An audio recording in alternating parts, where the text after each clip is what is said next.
बाबर औरंगजेब विवाद में एसपी सांसद रामजीलाल सुमन के राणा सांगा को गद्दार बताने वाले बयान पर सियासी घमासान तेज है। वहीं अखिलेश यादव ने भी अपने सांसद का समर्थन कर दिया है।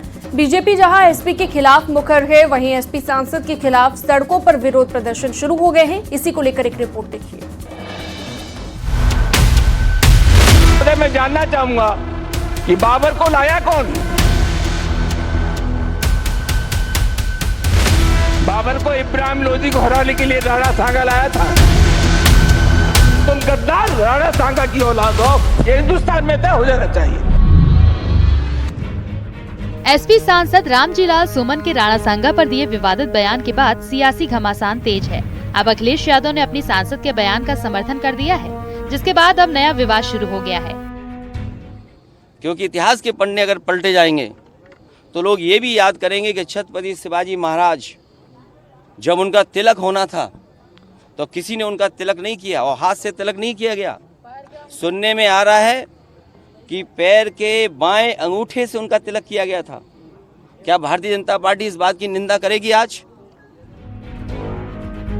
राज्यसभा सांसद रामजीलाल सुमन के बयान का समर्थन करने पर बीजेपी अखिलेश पर हमलावर हो गई है।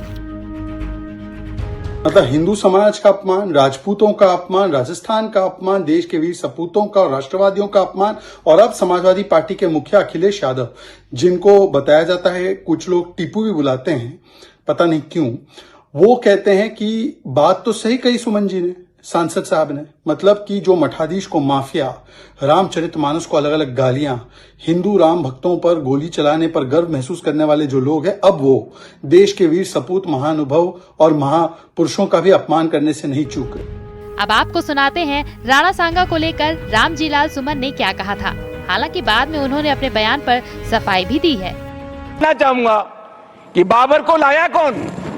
बाबर को इब्राहिम लोधी को हराने के लिए राणा सांगा लाया था।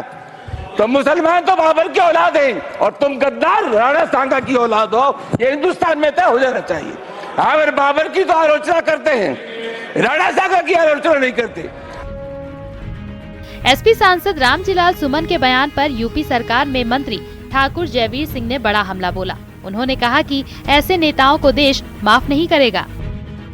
जो भी इस तरह के संदेश देने का काम करते हैं, जिनकी मानसिकता आक्रांताओं के लिए है, ऐसे लोगों को इस लोकतांत्रिक व्यवस्था में देश कभी माफ नहीं करेगा। राज्यसभा में एसपी सांसद रामजीलाल सुमन ने राणा सांगा पर दिए बयान को लेकर राजनीति गर्मा गई है। आगरा में लोगों ने एसपी सांसद का पुतला फूंका और नारेबाजी की। अखिल भारत हिंदू महासभा ने ऐलान किया कि थाने में एसपी सांसद के खिलाफ शिकायत दर्ज कराएगी। न्यूज़ 18 के लिए ब्यूरो रिपोर्ट।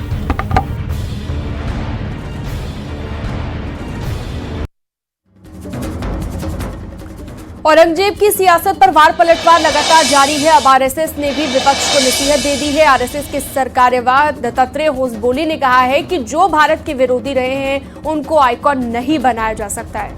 आरएसएस का कहना है कि गंगा जमुनी तहजीब की बात करने वाले लोग औरंगजेब के भाई दारा शिकोह को याद क्यों नहीं करते हैं। वहीं समाजवादी पार्टी ने आरएसएस और बीजेपी को ही इतिहास दोबारा पढ़ने की नसीहत दे डाली है। देखिए रिपोर्ट।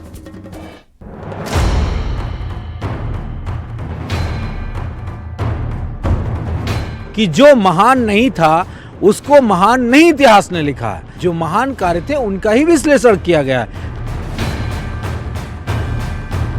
इंडोनेशिया दुनिया का सबसे बड़ा मुस्लिम बाहुल्य देश है और उनका ये बयान भारत के अंदर विदेशी आक्रांताओं को अपना आदर्श मानने वाले लोगों की आंखों को खोलने वाला होना चाहिए।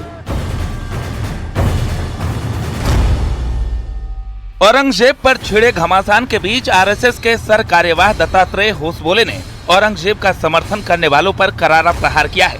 उन्होंने कहा कि कुछ लोगों ने दारा शिकोह की जगह औरंगजेब को अपना आदर्श मान लिया, जबकि ऐसा नहीं होना चाहिए था।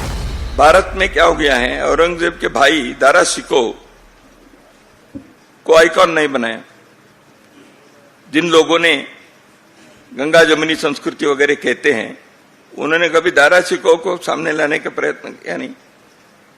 तो इसलिए मुद्दा यह है, भारत में क्या भारत के यहाँ के इथोस के विरुद्ध चले हुए व्यक्ति को उनके नाम से आइकॉन बनाकर चलना है, या भारत के यहाँ के मिट्टी, यहाँ के संस्कृति, यहाँ की परंपरा के साथ जो लोग रहे हैं उनको आइकॉन बनाना है। सीएम योगी ने विदेशी आक्रांताओं के मुद्दे पर बयानबाजी करने वाले विपक्षी नेताओं को इंडोनेशिया के राष्ट्रपति से नसीहत लेने को कहा।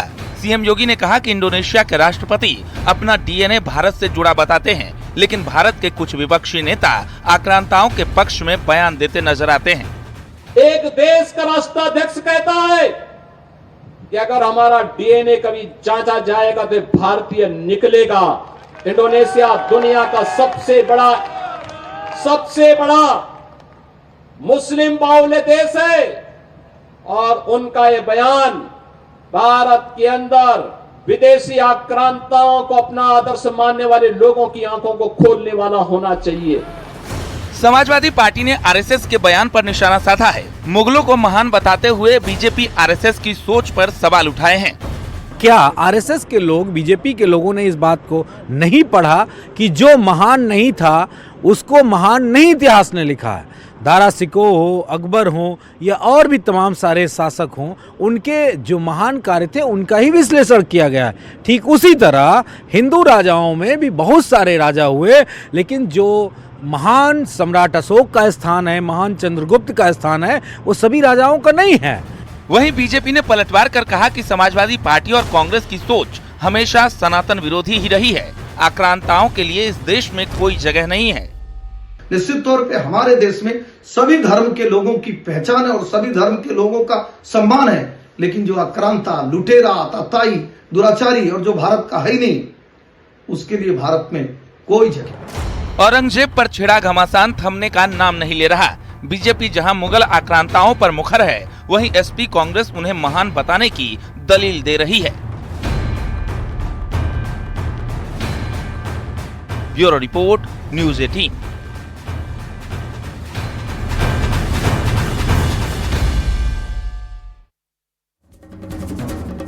संभल हिंसा में आज पुलिस ने बड़ा एक्शन लिया है। पुलिस ने जामा मस्जिद के प्रमुख को गिरफ्तार कर लिया। पुलिस ने जामा मस्जिद कमेटी के सदर जफर अली को संभल हिंसा की साजिश का आरोपी बताया है। कोर्ट ने जामा मस्जिद कमेटी के सदर की जमानत अर्जी को खारिज कर दिया है। जफर अली को जेल भेजा गया है। जफर अली के खिलाफ पहले ही 2 मामले दर्ज हैं। वहीं जफर अली की गिरफ्तारी पर अब सियासत भी तेज हो गई है। देखिए,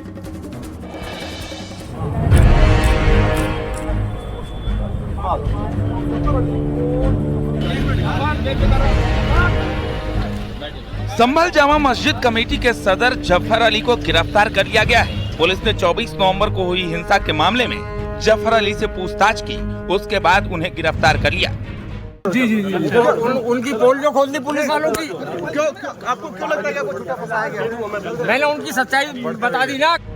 एडवोकेट जफर अली संभल की जामा मस्जिद के प्रमुख हैं।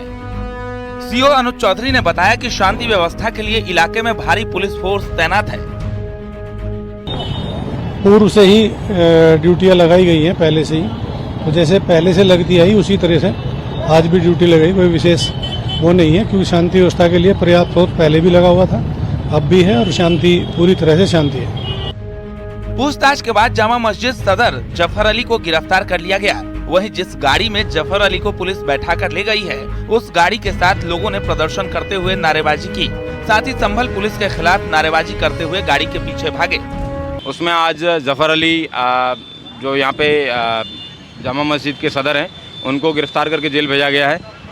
उनको कल देर रात्रि भी हिरासत में पूछताछ की गई थी, फिर उनको छोड़ दिया गया था अपने धार्मिक क्रियाकलाप करने के लिए, और उसके बाद में आज प्रातः उनसे दोबारा पूछताछ के लिए बुलाया गया और पूछताछ के बाद में उनको गिरफ्तार किया गया।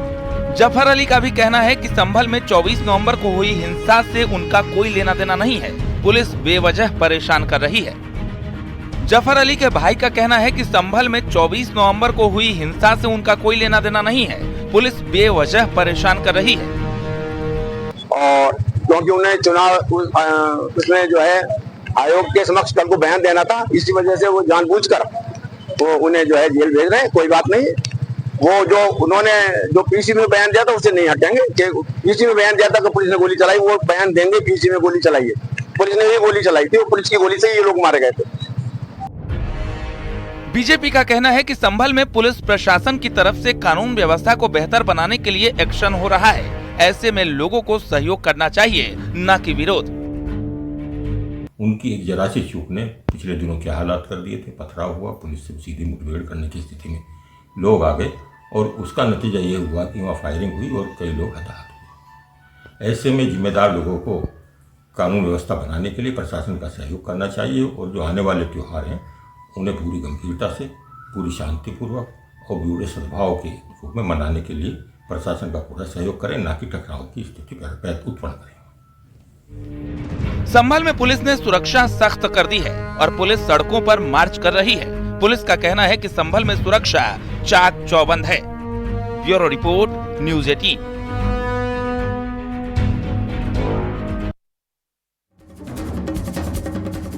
योगी सरकार के 8 साल पूरे होने पर सभी 75 जिलों में सरकार की ओर से कार्यक्रम आयोजित किए जाएंगे। कल सीएम योगी लखनऊ में प्रेस कॉन्फ्रेंस करेंगे।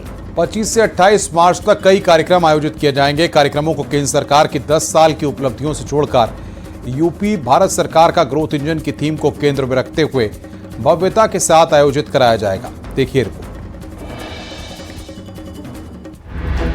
नो कर्फ्यू नो दंगा, यूपी में है सब जगह।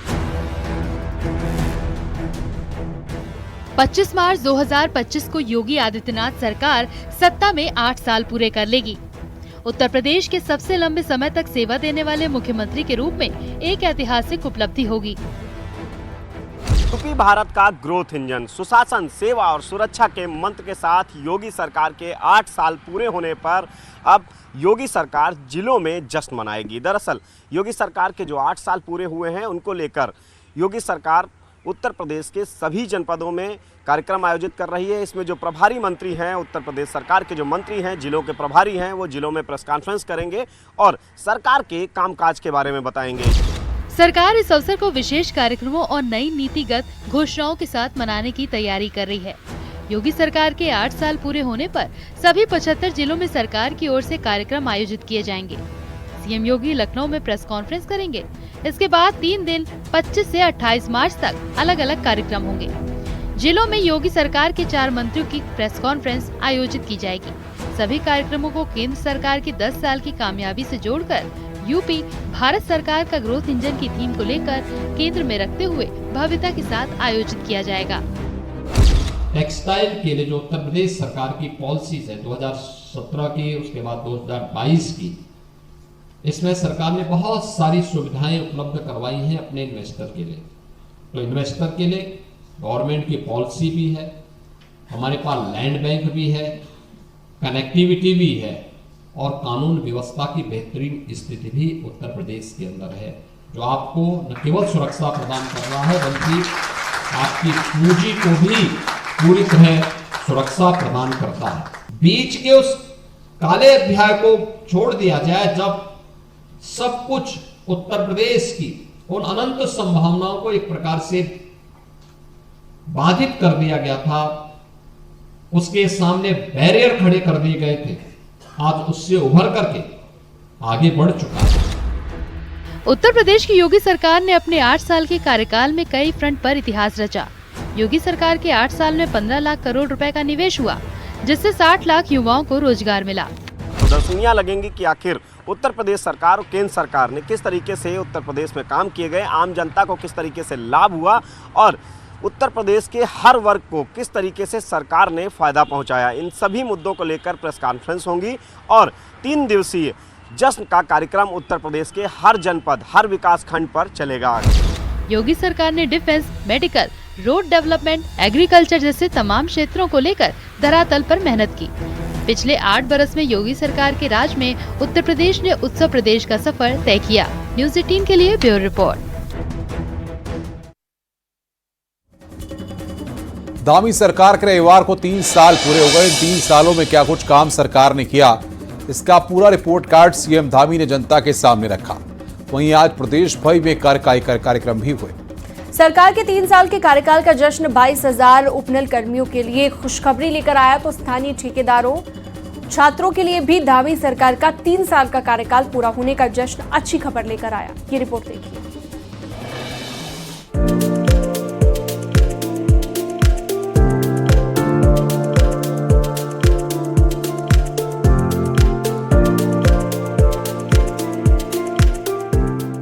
23 मार्च 2025 को धामी 2 सरकार के कामकाज के 3 साल पूरे होने पर राजधानी के परेड ग्राउंड में जश्न का माहौल था। रोड शो के साथ जैसे ही सीएम कार्यक्रम स्थल पर पहुंचे, पब्लिक और पार्टी कार्यकर्ताओं ने उनका गर्मजोशी से स्वागत किया। सीएम ने मंच से सरकार के 3 साल के कामकाज का रिपोर्ट कार्ड जनता के सामने रखा तो 3 बड़ी घोषणाएं भी की, जिसके तहत प्रतियोगी परीक्षाओं की तैयारी कर रहे छात्रों, स्नातक डिग्री प्राप्त छात्रों को सरकार आर्थिक सहयोग देगी और उनके कौशल विकास के लिए ट्रेनिंग की भी व्यवस्था की जाएगी और इसकी रूपरेखा तय करने के लिए हाई पावर कमेटी का गठन किया जाएगा। इसके साथ ही उपनल कर्मियों और संविदा पर काम कर रहे कर्मचारियों को रिक्त पदों के विपरीत समायोजन के लिए जल्द ठोस नीति तैयार की जाएगी। इसके साथ ही 10 करोड़ रुपए तक के सरकारी काम केवल प्रदेश के स्थानीय ठेकेदारों को ही दिए जाएंगे।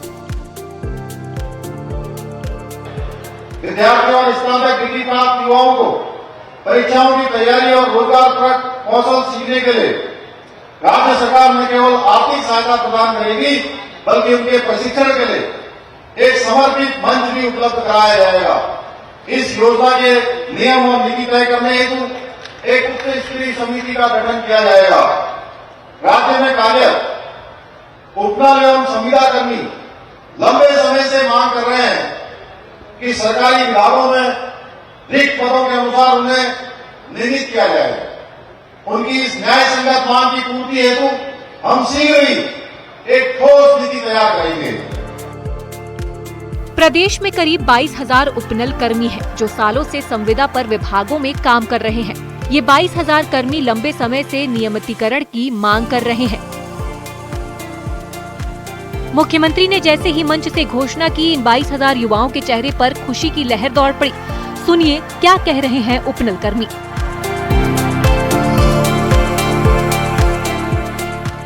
और मैं 3 साल बेमिसाल जो आज माननीय धाकड़ धामी जी ने जो आज उपनल कर्मचारी 22,000 कर्मचारियों के हित में जो आज एक घोषणा की है, मैं उसका 22,000 कर्मचारियों की तरफ से तहे दिल से धन्यवाद करता हूं।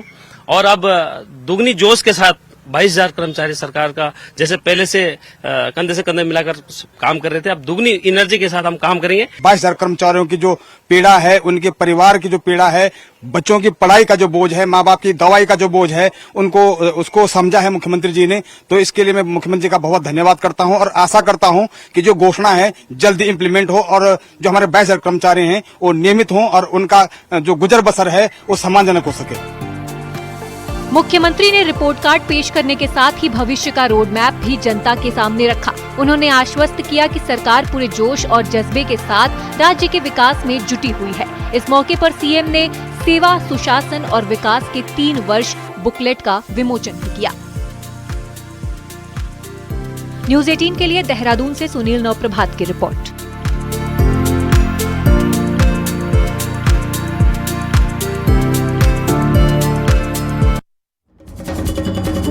महिला सम्मान समारोह में समाजवादी पार्टी की सांसद डिम्पल यादव ने कहा कि भगवान ने पहले पुरुषों को बनाया होगा, क्योंकि पहली बार में गलती हो जाती है। उन्होंने जेंडर डिफरेंस पर बोलते हुए कहा कि समाज में पुरुषों के सपनों की कीमत ज्यादा होती है।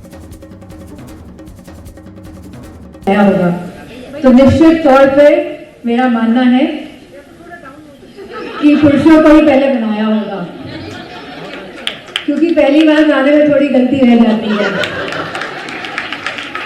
लेकिन दूसरी बार भगवान ने महिलाएं बनाई हैं और जो कैपेबिलिटी महिलाओं को दी है और जिस तरह से वो अपने पहली बात तो परिवार में जन्म लेती हैं और फिर वो दूसरे परिवार में जाके पूरे परिवार को संभालती हैं, और अगर वो प्रोफेशन में आ जाए तो परिवार को संभालने के साथ वो अपने सपनों को भी पूरा करती हैं कहीं ना कहीं।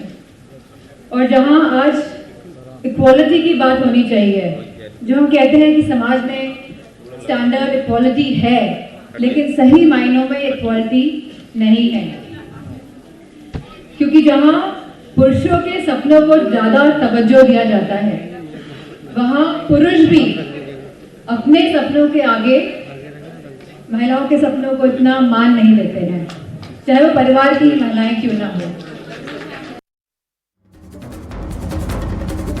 डिंपल के इस बयान पर अखिलेश यादव की भी प्रतिक्रिया आई। उन्होंने कहा कि डिंपल ने ऐसा कहकर बहस छेड़ दी है। अखिलेश ने कहा कि समाजवादी पार्टी देश की आधी आबादी के साथ है। मुझसे पहले डिंपल ने ये बहस छेड़ दी कि कौन धरती पर पहले आया।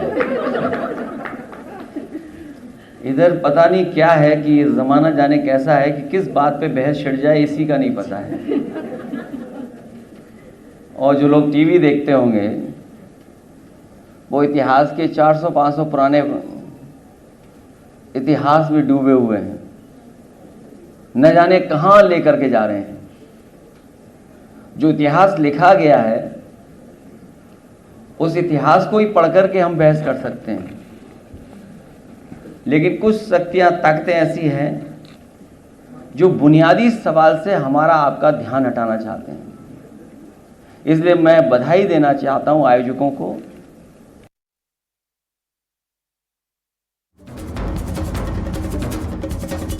लखनऊ में मुख्यमंत्री आवास पर सीएम योगी ने कानून व्यवस्था की बैठक की और इस बैठक में डीजीपी समेत तमाम ऑफिसर मौजूद रहे। कानून व्यवस्था की बैठक में यूपी जिलों के अधिकारी वर्चुअली मौजूद रहे।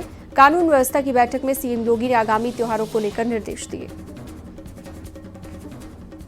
तो मुख्यमंत्री ने कानून व्यवस्था पर बैठक की है। जिलों से भी अफसर इस वीडियो कॉन्फ्रेंसिंग में जुड़े। ये तस्वीर इस वक्त हम आपको दिखा रहे हैं। सीएम आवास पर कानून व्यवस्था की बैठक की गई।